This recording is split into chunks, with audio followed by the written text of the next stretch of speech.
Thank you very much. This is great to be with people I truly feel comfortable with. Please sit down. They'll say, I didn't get a standing ovation because they never sat down. And I say, I got one standing ovation because they never sat down. But I want to thank you all. I have great love for what you do and the way you do it. And when I'm with the police chiefs and I'm with the sheriffs of our country, and these are the big ones, these are the really big ones, I just want to thank you very much. And I thought before I spoke about what we're really here to speak about, I would read something to you. Because you can be a lawyer, or you don't have to be a lawyer. If you were a good student in high school or a bad student in high school, you can understand this. And it's really incredible to me that we have a court case that's going on so long. As you know, in Boston, we won it with a highly respected judge and a very strong opinion. But now we're in an area that, let's just say, they are interpreting things differently than probably 100% of the people in this room. I'd like to almost know, does anybody disagree when I read this? But I'm going to read what's in dispute, what's in question. And you'll see this. It's INA 212F, 8 USC 1182F. Suspension of entry or imposition of restrictions by the president. Okay, now, this isn't just me. This is for Obama, for Ronald Reagan, for the president. And this was done, very importantly, for security, something you people know more about than all of us. It was done for the security of our nation, the security of our citizens, so that people come in who aren't going to do us harm. And that's why it was done. And it couldn't have been written any more precisely. It's not like, oh, gee, we wish it were written better. It was written beautifully. So just listen. Here's what it says. This is what they're arguing. Whenever the president finds that the entry of any aliens, okay, the entry of any aliens or of any class of aliens, so any aliens, any class of aliens, into the United States. So the entry of people into the United States, let's say, just to be precise, of aliens into the United States. So any time, whenever the president finds that the entry of any alien or any class of aliens into the United States would be detrimental to the interests of the United States, right? So if I find as president that a person or a group of people will be detrimental to the interests of the United States, and certainly there's lots of examples that we have, but you shouldn't even have them necessarily. He may be, and he may, by proclamation, and for such period as he shall deem necessary. Now, the only mistake is they should have said he or she. But hopefully it won't be a she for at least another 7 years. After that, I'm over. See? I just noticed that, actually. Just noticed it. I'm saying, whoa, this is not politically correct. It's correct, but it's not politically correct. You know, this is the old days. He may, by proclamation, and for such period as he shall deem necessary. So here it is. People coming in. Suspend the entry of all aliens, right? That's what it says. It's not like, again, a bad high school student would understand this. Anybody would understand this. Suspend the entry of all aliens or any class of aliens as immigrants or non-immigrants, or impose on the entry of aliens. Okay, so you can suspend the aliens, right? You can suspend the aliens from coming in. Very strong. Or impose on the entry of aliens any restrictions he may deem to be appropriate. Okay. So you can suspend, you can put restrictions, you can do whatever you want. And this is for the security of the country, which, again, you're the chiefs, you're the sheriffs. You understand this. And I listened to lawyers on both sides last night, and they were talking about things that had just nothing to do with it. I listened to a panel of judges, and I'll comment on that. I will not comment on the statements made by certainly one judge. But I have to be honest that if these judges wanted to, in my opinion, help the court in terms of respect for the court, they do what they should be doing. I mean, it's so sad. They should be, when you read something so simple and so beautifully written and so perfectly written, other than the one statement, of course, having to do with he or she. But when you read something so perfectly written and so clear to anybody, and then you have lawyers, and I watched last night in amazement, and I heard things that I couldn't believe. Things that really had nothing to do with what I just read. And I don't ever want to call a court biased, so I won't call it biased. And we haven't had a decision yet. But courts seem to be so political, and it would be so great for our justice system if they would be able to read a statement and do what's right. And that has to do with the security of our country, which is so important. Right now, we are at risk because of what happened. General Kelly is an extremely talented man and a very good man. Now Secretary Kelly, Homeland Security. We are doing our job. He's a great man. We're doing our job, and one of the reasons you probably heard that we did it so quickly, I said, let's give a 1-month notice. And then law enforcement, and General Kelly was so great because he said, we totally knew about it. We knew about everything. We do things well. We did things right. But the law enforcement people said to me, oh, you can't give a notice, because if you give a notice, you're going to be really tough in 1 month from now or in 1 week from now. I suggested a month, then I said, well, what about a week? They said, no, you can't do that, because then people are going to pour in before the toughness goes on. Do you people agree? I mean, you know more about law than anybody, law enforcement. So I wanted to give like a month. Then I said, well, what about a week? They said, well, then you're going to have a whole pile of people, perhaps, with very evil intentions coming in before the restrictions. So there it is, folks. It's as plain as you can have it. I didn't, and I was a good student. I understand things. I comprehend very well, okay? Better than, I think, almost anybody. And I want to tell you, I listened to a bunch of stuff last night on television that was disgraceful. It was disgraceful. Because what I just read to you is what we have. And it just can't be written any plainer or better. And for us to be going through this, and by the way, a highly, highly respected judge in Boston ruled very strongly in our favor. You heard that. In fact, I said to my people, why don't you use the Boston case? And there were reasons why they couldn't use the Boston case. This one came later, various reasons. But use the Boston case.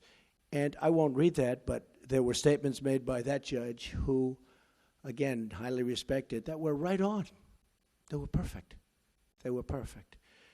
So I think it's sad. I think it's a sad day. I think our security is at risk today, and it will be at risk until such time as we are entitled and get what we are entitled to as citizens of this country, as chiefs, as sheriffs of this country.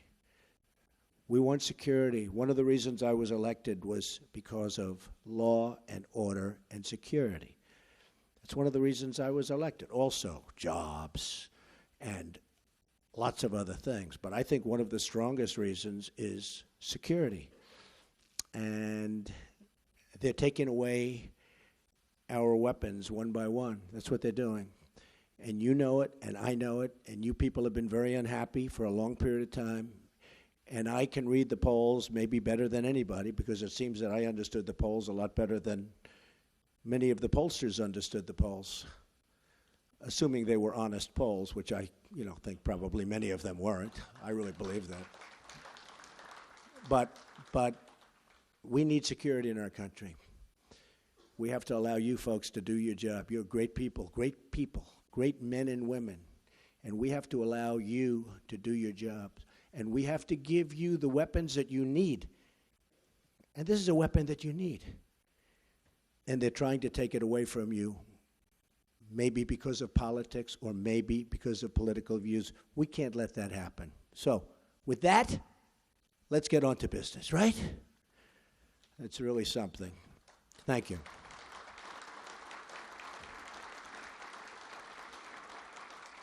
I want to thank Sheriff Sandra Hutchins and Chief Tom Manger for your leadership and, frankly, for the service. You have had great service. Everyone has told me about you, two legendary people. All of us here today are united by one shared mission: to serve and protect the public of the United States. During my campaign for president, I had the chance to spend time with law enforcement officials all across our country. They're the most incredible people you will ever meet. And I just wanted to say to all of them right now, from the bottom of my heart, thank you, thank you, thank you.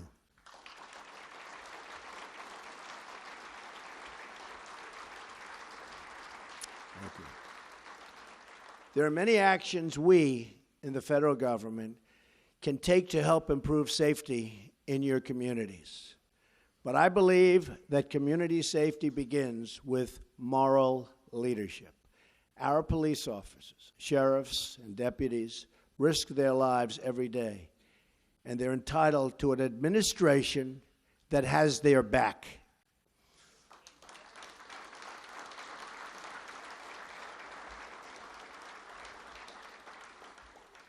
The first step in restoring public safety is affirming our confidence in the men and women charged with upholding our laws. And I'm going to add justices, judges in that category. And I'm very proud to have picked Judge Gorsuch, who I think is going to be an outstanding member of the Supreme Court. Outstanding.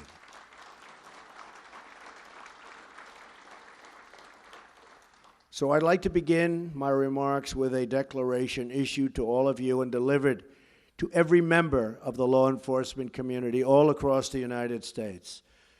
My message today is that you have a true friend in the White House. You have. I stand with you. I support our police. I support our sheriffs.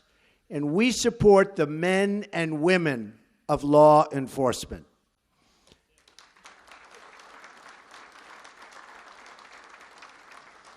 Right now, many communities in America are facing a public safety crisis. Murders in 2015 experienced their largest single-year increase in nearly half a century. In 2016, murders in large cities continued to climb by double digits. In many of our biggest cities, 2016 brought an increase in the number of homicides, rapes, assaults, and shootings. In Chicago, more than 4,000 people were shot last year alone, and the rate so far this year has been even higher. What is going on in Chicago? We cannot allow this to continue. We've allowed too many young lives to be claimed, and you see that. You see that all over. Claimed by gangs, and too many neighborhoods to be crippled by violence and fear. 60% of murder victims under the age of 22 are African American. This is a national tragedy, and it requires national action. This violence must end, and we must all work together to end it. Whether a child lives in Detroit, Chicago, Baltimore, or anywhere in our country, he or she has the right to grow up in safety and in peace. No one in America should be punished because of the city where he or she is born. Every child in America should be able to play outside without fear, walk home without danger, and attend a school without being worried about drugs or gangs or violence. So many lives and so many people have been cut short. Their potential, their life has been cut short. So much potential has been sidelined. And so many dreams have been shattered and broken, totally broken. It's time to stop the drugs from pouring into our country. And by the way, we will do that. And I will say this, General, now Secretary Kelly, will be the man to do it. And we will give him a wall. And it will be a real wall. And a lot of things will happen very positively for your cities, your states. Believe me, the wall is getting designed right now. A lot of people say, oh, Trump was only kidding with the wall. I wasn't kidding. I don't kid. I watch this and they say I was kidding. No, I don't kid. I don't kid about things like that, I can tell you. No, we will have a wall. It will be a great wall, and it will do will be a big help. Just ask Israel about walls. Do walls work? Just ask Israel. They work, if it's properly done. It's time to dismantle the gangs terrorizing our citizens.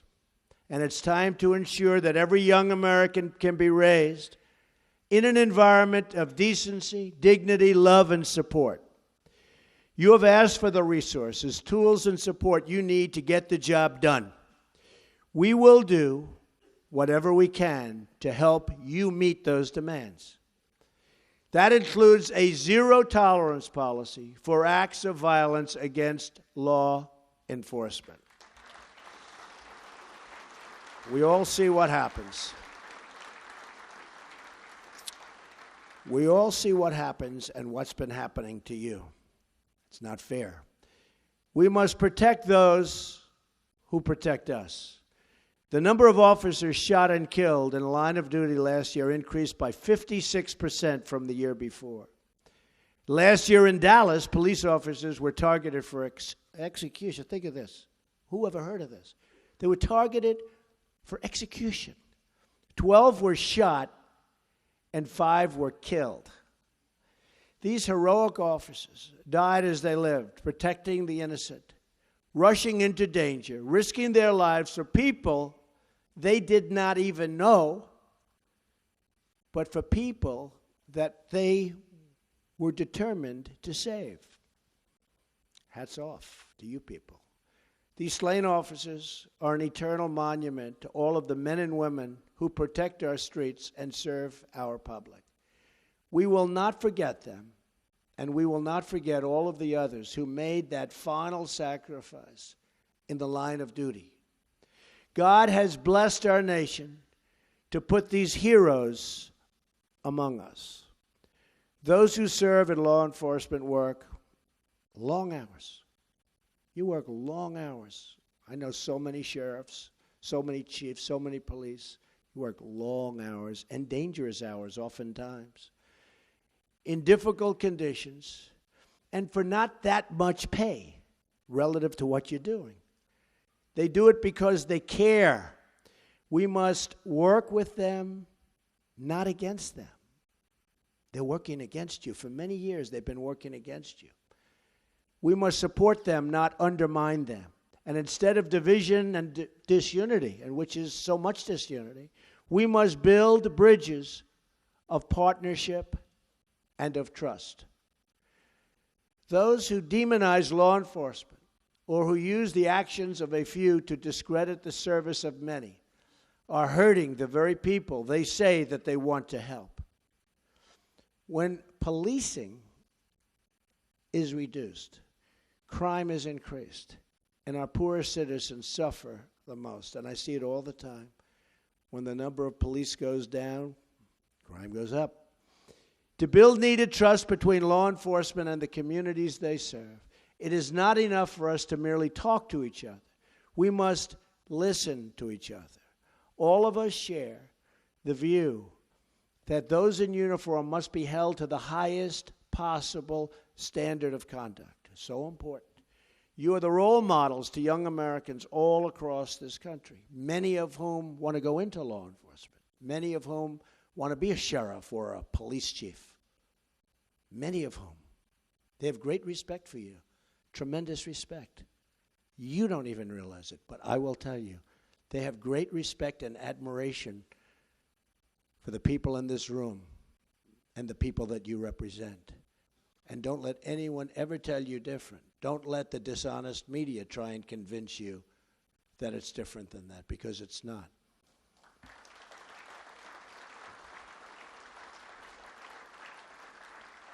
That is why our commitment to law and law enforcement also includes ensuring that we're giving departments the resources they need to train, recruit, and retain talent. As part of our commitment to safe communities, we will also work to address the mental health crisis. Prison should not be a substitute for treatment. We will fight to increase access to life-saving treatment to battle the addiction to drugs, which is afflicting our nation like never, ever before, ever.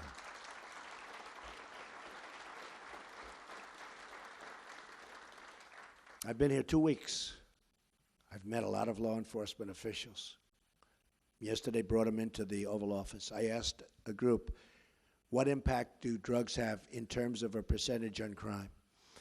He said 75 to 80%. It's pretty sad. We're going to stop the drugs from pouring in. We're going to stop those drugs from poisoning our youth, from poisoning our people.